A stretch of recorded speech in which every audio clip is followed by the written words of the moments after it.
I want to ask you about Roki Sasaki, and you can stop me if you're not well versed enough, because I know his case is kind of complicated. And I can also tilt it just towards players and their posting fees. And I think he's friendly and looks up to Ohtani and Yamamoto, but he also would miss out on a lot of money if he suddenly becomes a free agent right now. But I think he's made pretty clear he wants to get to MLB, right? And his team is holding him back right now. It sounds like, if we're believing reports in the past 24 to 48 hours, that he's rejecting contract offers from his current team, but he is under team control in Japan. So what do you know about this situation, and just have you come across it at all in the past, just when you were part of the Marlins, seeing players trying to basically escape from their current situation?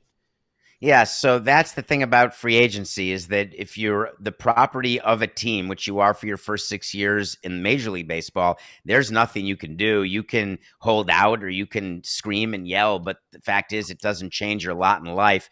And a Japanese team, they're not going to grant him his free agency, but I think they are going to post him. And the thing is that he's going to have to sign an Ohtani-like deal. He can't get paid right off the bat as a free agent in Major League Baseball. That would be against the rules. And the Dodgers can't outbid the Brewers because it's all about international slot money.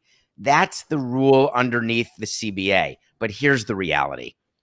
The player and the team, they get together. The player says, I'll only play for you in LA. LA makes it clear to the other teams. The player makes it clear. The agent makes it clear.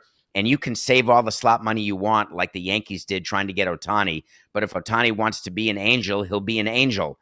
And if Sasaki wants to be a Dodger, he'll be a Dodger. It's not like they're outbidding the Marlins. It's everyone can basically bid the same thing. Yeah, and my follow-up here is they can't promise any more money. That's against league rules.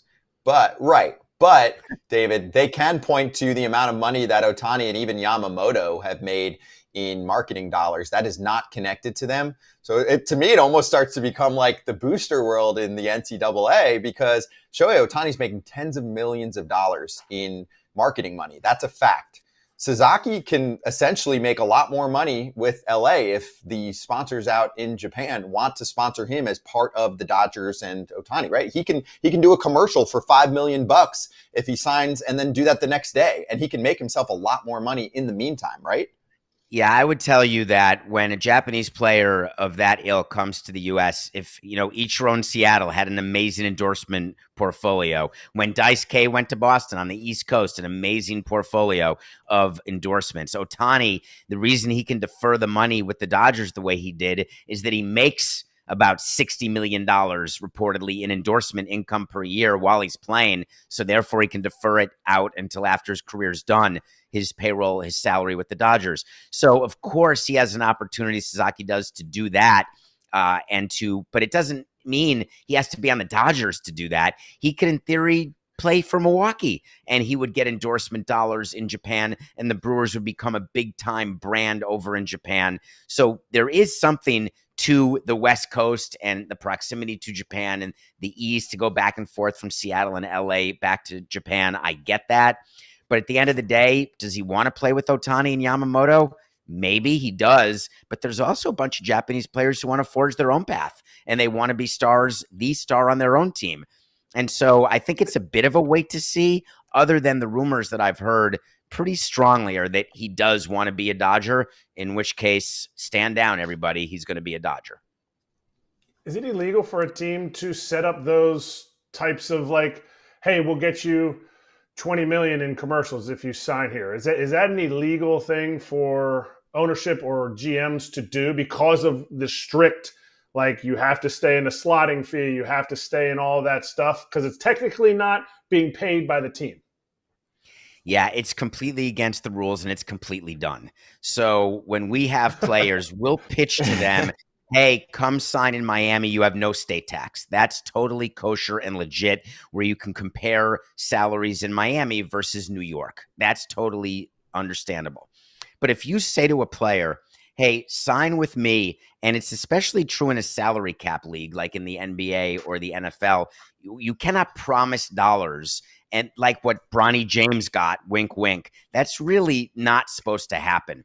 Baseball doesn't have a salary cap. What it has is revenue sharing. And there's a whole committee that oversees all of the things that teams claim as an expense, like salary or stadium operations, anything. And if any team believes that another team is doing something nefarious, like getting money to a player outside of payroll, why would a team do that, I ask you? Teams that make money and give revenue sharing, they want as big expenses as possible so their income and revenue go down. So you won't see teams really hiding things from other teams in that regard. It would go the opposite way. And they have agents. They have all these people who are working with them. Me personally, guys, did I ever get involved with players? Did I ever try to make deals with players for endorsements? Of course, but they've got a team of people doing that for them too. David, we're talking about Sasaki here. Why can't a team sign the money, post them, and then sign them to a long-term extension? I never understood why couldn't they just say, you know what? Because I guess they get them for cheap for 3 years. Is that the point? They can get them. They have 6 years of control. Right? It's to let the small markets, of course, it's to let the small markets think that they're competitive for a player like this. It's why there was a letter sent when Ohtani signed that if we hear that any team has promised Ohtani an extension, we will void the contract and void the deal. And of course, the entire league, I remember talking to my GM about this. Of course, Artie Moreno had a deal with Ohtani. Obviously. Do I believe that teams do that against the rules? I 100% believe it because I see it. So do teams promise things they shouldn't promise? They do. But again, you're not supposed to because in theory, you want the Marlins and the Dodgers to have the same slot money available to sign these international players. Hey, everybody. Be sure to like and subscribe for more content. We're back here every weekday, all year long, so do not miss an episode. The videos are coming in all day. Here's another video you might enjoy. Baseball the way it should be covered.